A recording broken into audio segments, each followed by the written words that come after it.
Hey guys, in this video I will show you how to get the hamster in Grow a Garden. Alright, let's begin.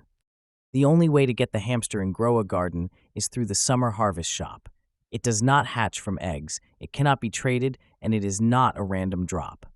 This exclusive shop is part of the Summer Harvest event, run by the NPC named Georgia, located next to the Harvest Wagon. To purchase the hamster, you'll need 15 summer coins.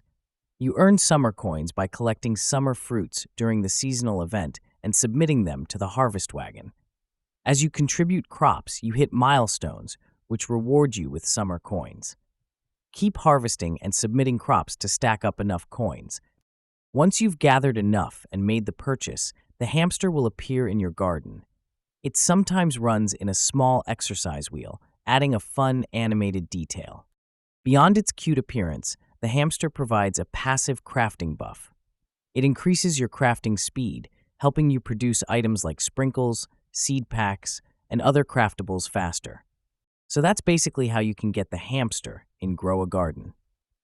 And that's it for this video. If you find this helpful, consider subscribing and giving this a big thumbs up. Thanks!